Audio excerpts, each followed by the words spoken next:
So you got to understand, these people have no problem keeping your kids away from you for the rest of their lives. So, but you don't look at them like, I hate you, I hate you. You just say, this got to be stopped, and I'm not going to knuckle down and just be intimidated by you folks. Exactly. This is my court. These are my rules. I have this right according to, natural law. You don't have to use God or the supreme being. You have a natural right. You have rights to control your property. And the church gives you any nonsense about the property. I'll try to find the John Locke quote. Because it's like, he says, well, Lincoln freed the slaves. It's like, yeah, but what did John Locke say about property? Property is what a man claims that is property, his person, exclusive to all others within a society, for him to enjoy exclusively of all others. Is that not property? Like my heartbeat and my dreams, my hopes and my desires, is that too not my property? And let him baffle that little ditty. And he'll say, well, okay, well, then I guess John Locke kind of does trump Abraham Lincoln. It's like, yeah, because that's where Abraham Lincoln got his knowledge from. So don't, you want me to trump you? I'll keep trumping you all day. You just little, look before you leap, and then I'll say, well, he who hesitates is lost. You want to play your little ditty games with me? I'll play your little ditty games all day. The bottom line is, does anybody have a claim to that property other than me? Yes and no. And it'll be that simple. And thank God in a common law country, no. In France, if that child is part of society, you have no inherent right to that child if you agree to abide by the customs and traditions of that society. That child is part of the community. That's what they're trying to do here. In this country, they're trying to make the child a part of a community. Yeah. And that's fine. There's a lovely concept. It's kumbaya and hugaboo and stuff like that. That's lovely. Maybe one day they'll figure out the DNA human being and get rid of all the anger, lust, greed, gluttony, avarice, fear, hate. They'll eradicate that gene, and we'll all be lovely, happy creatures. But until that day, I don't want nobody touching my kid because I don't trust nobody. That's right. With my kid, that's my kid. Don't tell me you have good, will for my kid. I will only do what I will do for my kid, and nobody else will do what I will do. And you don't have to explain it to anybody. It's universally accepted that everybody understands this concept about a child and a mother.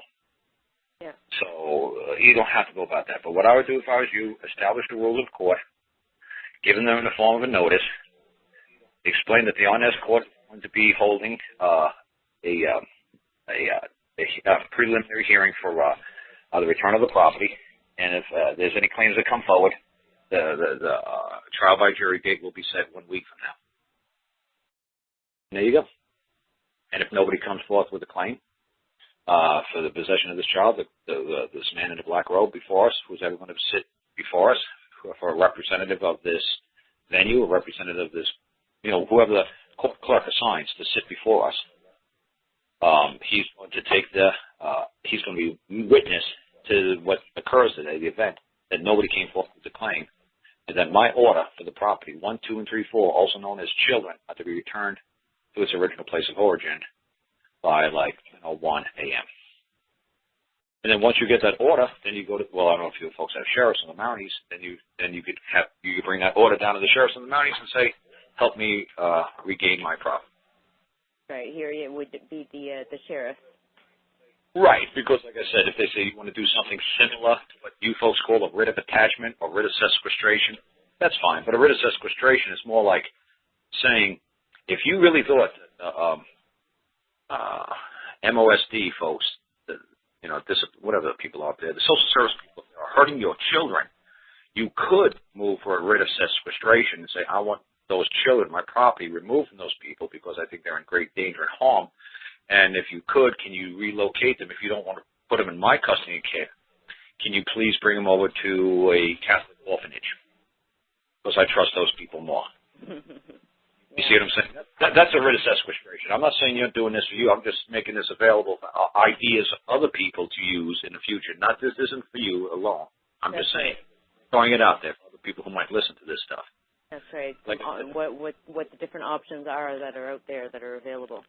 Right. If you real fear that the social service people who are holding your children at certain providences or states are actually placing with a maniac family, or do you say, well, what we gave services a hard time, so they're going to pick the worst foster care family to put my children in, so my children get beat up because we won't just knuckle under and sign damn contracts. You make a motion to the court we'll explain motions and orders some other time. You order the court that you want your child removed from that place and placed someplace else.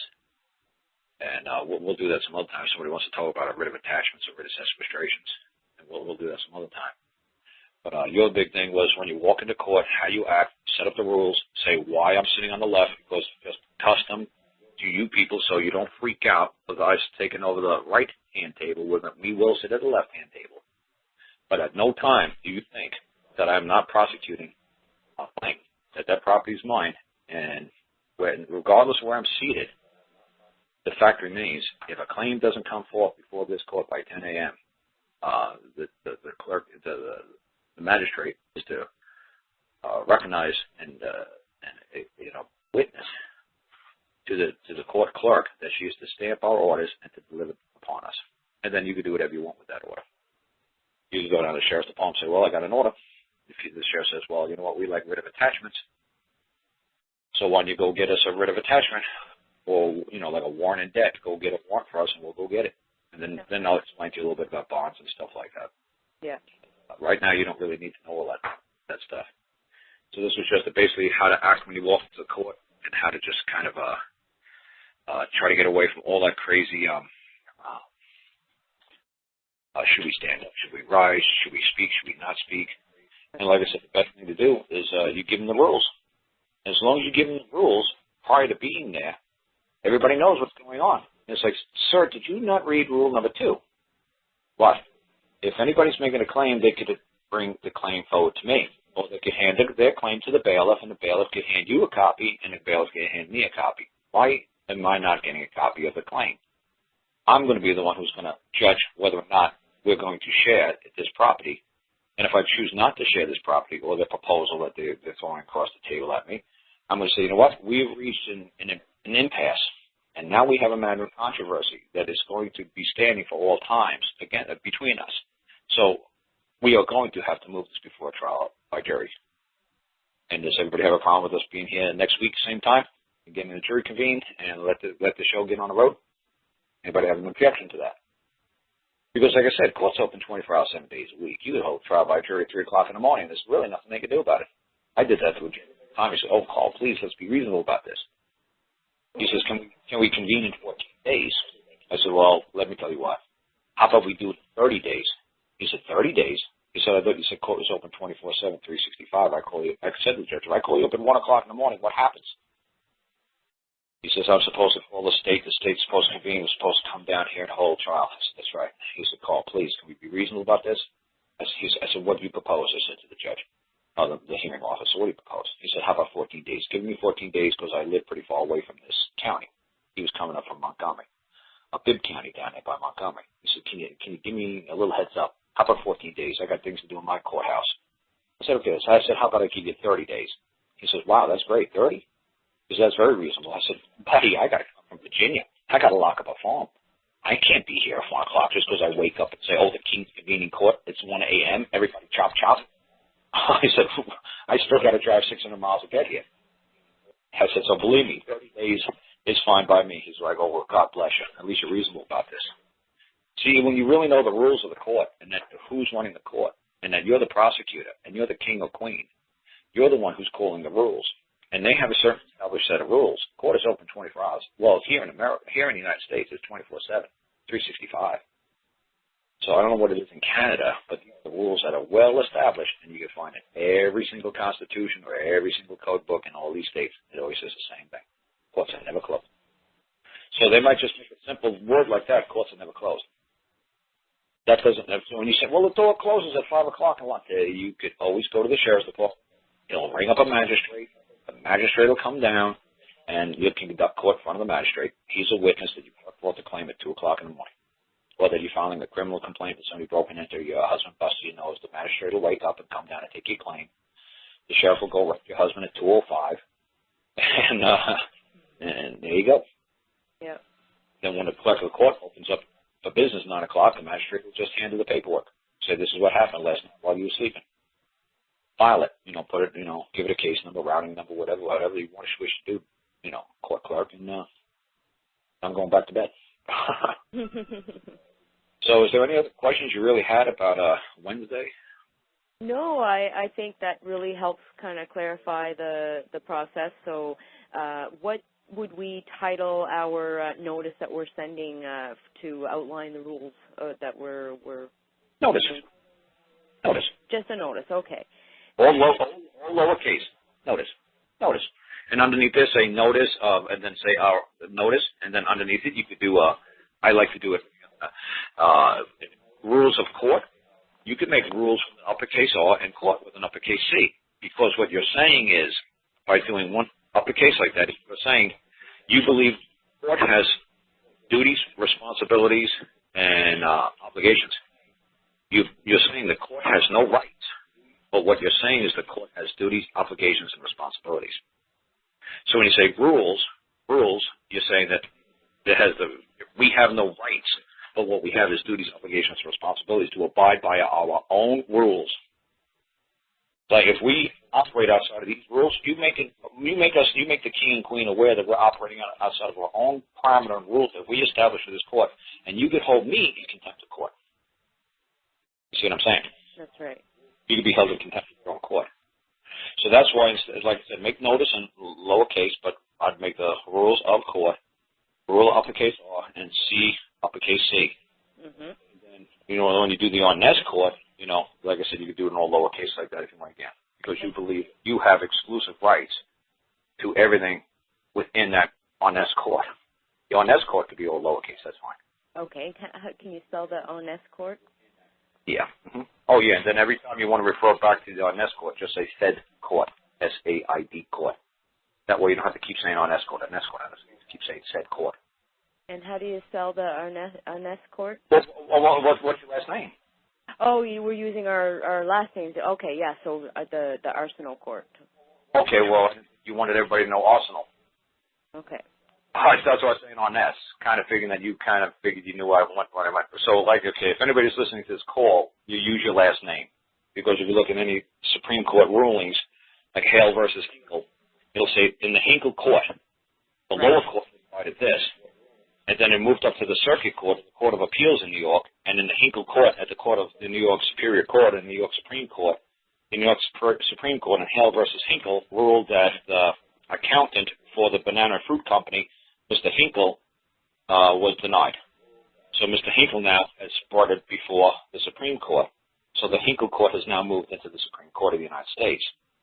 So what it is the Arsenal Court now is now moving into this venue. It is the Arsenal Court.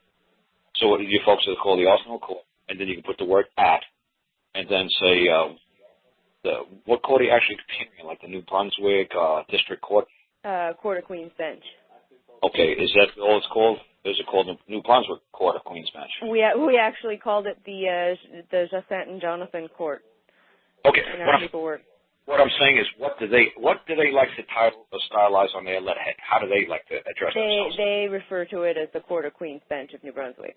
There you go. Beautiful. So you say it's the Arsenal Court at the Court of the Queen's Bench of New Brunswick. Exactly the way they stylize it, uppercase, lowercase, however they like to do it that way, because it's just a cause at this court. Because you basically everybody's knows where this building is. So instead of being cute, you're saying, does everybody know the name of this? And they say, yes, okay, fine. Then the Arsenal Court at Queen's Bench, blah, blah, blah, blah, blah, blah, blah, blah, blah. We'll have a hearing, blah, blah, blah. There you go. And, so I think, basically we're outlining our rules of court.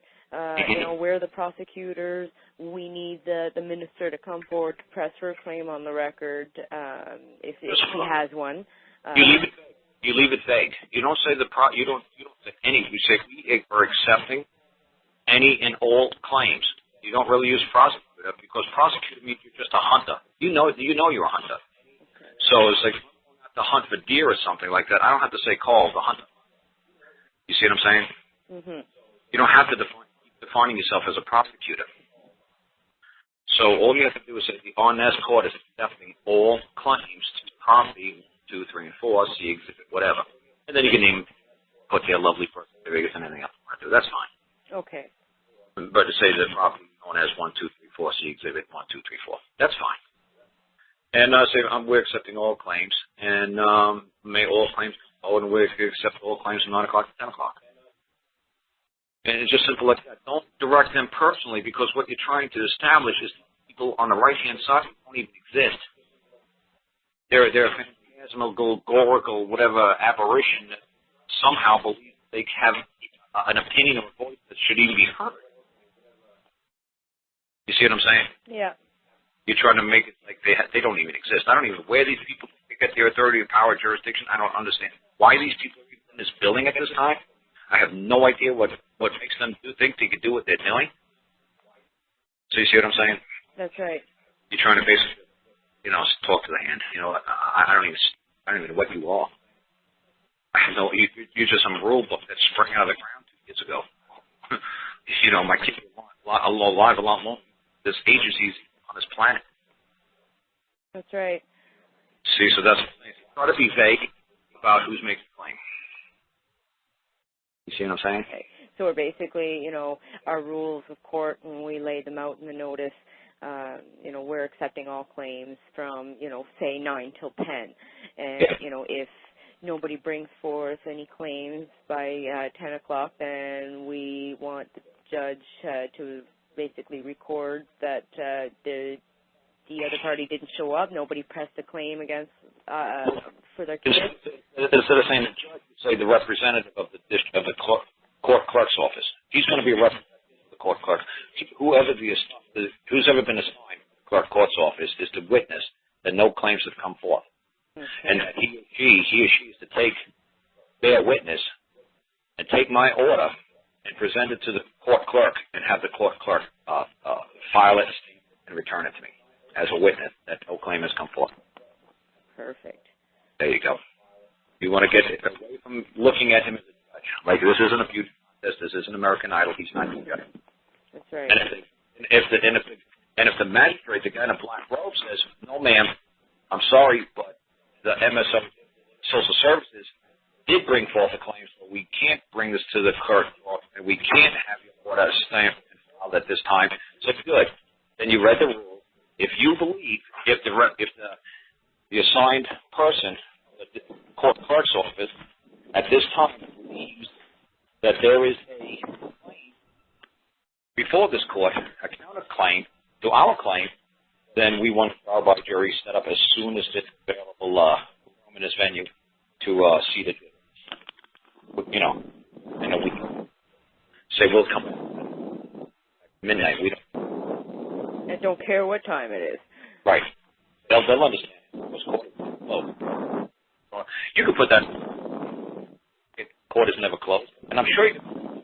That says that.